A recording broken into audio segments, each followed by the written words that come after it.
The effects of the current economic crisis have touched everyone. Even if you still have a good job and a paid-up mortgage, chances are your monthly 401k statement will remind you that you've lost a good chunk of your savings. Trillions of dollars have evaporated from those accounts that have become the prime source of retirement funds for a majority of American workers, affecting their psyche and their future. If you're still young enough, there's time to rebuild and recover. But if you're in your 50s or 60s or beyond, the consequences can be dire. And it's drawing attention to the shortcomings of a retirement system that's jeopardized the financial security of tens of millions of people. Good morning. Good morning. It was called a career fair, but there was no merriment here, only a whiff of desperation. Do you have any openings in the IT industry? Many of these people had been out of work for months and burned through their liquid asset.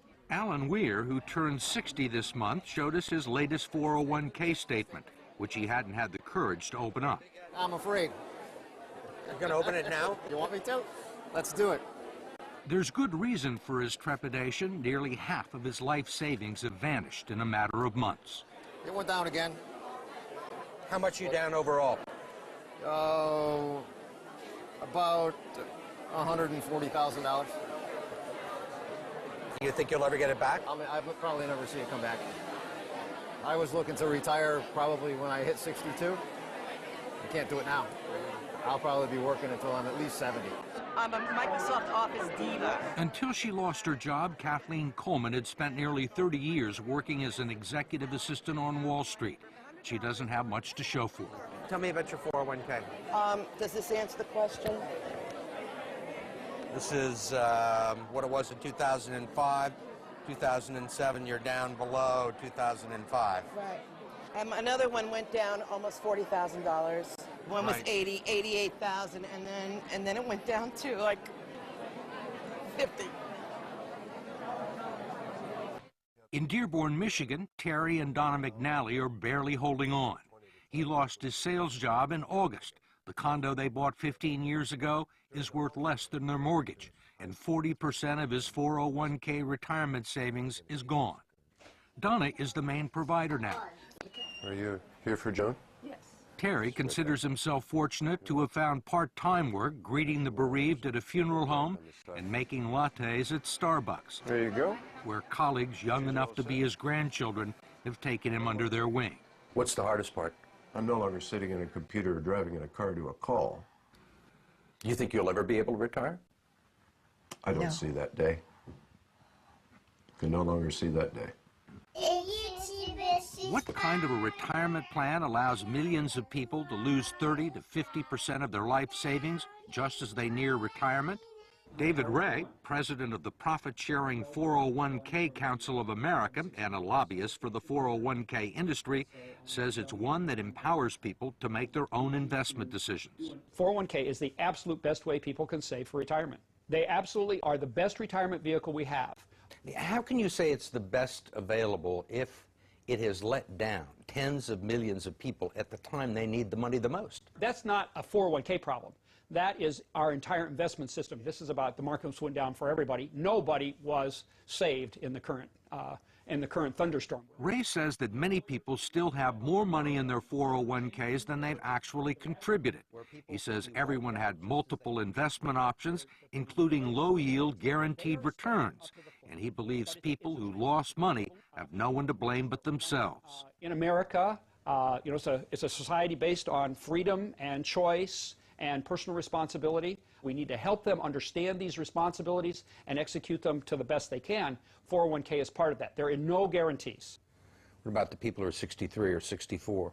A lot of those people were thinking about retiring. Well, and now they aren't. Well, I mean, a lot of them were retired and have to go back into the workforce. Well, but that was not a 401k problem. That's an investment system problem. The markets go up and down, and if those people chose to take equity risk, there was a logical outcome. But in fact, the 401k plans that have become the primary source of retirement income for 60 million Americans were never designed to be retirement plans in the first place. They were created in the late 1970s as a savings plan and tax shelter for ordinary Americans. The idea was that workers would make voluntary contributions and employers would match a portion of them. The taxes would be deferred until the employee reached the age of 59 and a half. It was supposed to supplement the two traditional income streams for retirees, Social Security and pensions, one leg of a three-legged stool that would support American workers into their golden years. But it didn't turn out that way. The three-legged stool, if you will, has gone to two legs, and it's wobbly, and it's wobbling, and I'm not sure that it's going to support anything. And that's the scary part, and people are afraid. Brooks Hamilton has helped design retirement plans for some of the country's largest corporations.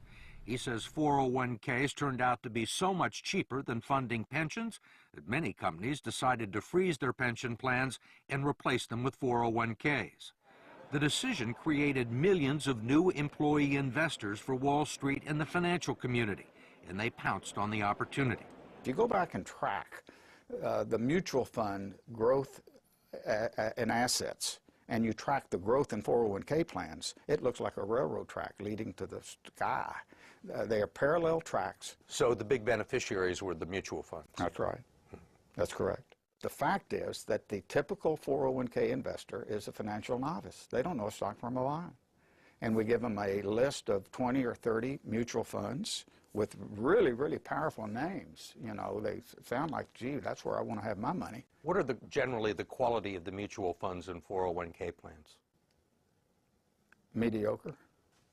I'm going to be real honest with you. With half the funds on the list, really dogs, what people would characterize as dogs, shouldn't be on the list to start with. There clearly has been a raid on these funds by the people of Wall Street, and it's cost the savers and the future retirees a lot of money that would otherwise be in their account, independent of the financial collapse. Representative George Miller of California is chairman of the House Committee on Education and Labor and a staunch critic of the 401k industry, especially its practice of deducting more than a dozen undisclosed fees from its clients' 401k accounts. Now you got a bunch of economic wizards jumping in and taking money out of your retirement plan, and they don't want to tell you how much. You can't decipher it in simple English, and they're not interested in disclosing it or having any transparency about it. And most of the people that look at their 401ks have no idea that these fees are being taken out. No. Where would you find it? Where would you find these fees in this prospectus?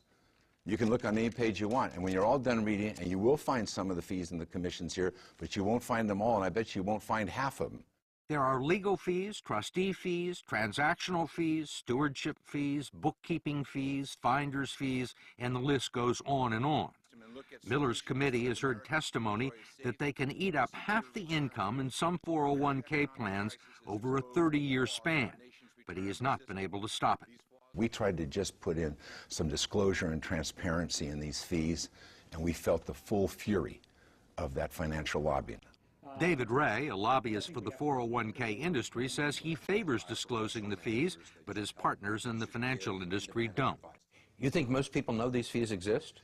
I think they know that there are fees. They don't know exactly how large they are. Why do you think the financial services industry is opposed to fee transparency? I don't know that they're opposed to it. I think the issue is... You don't think they're opposed to it?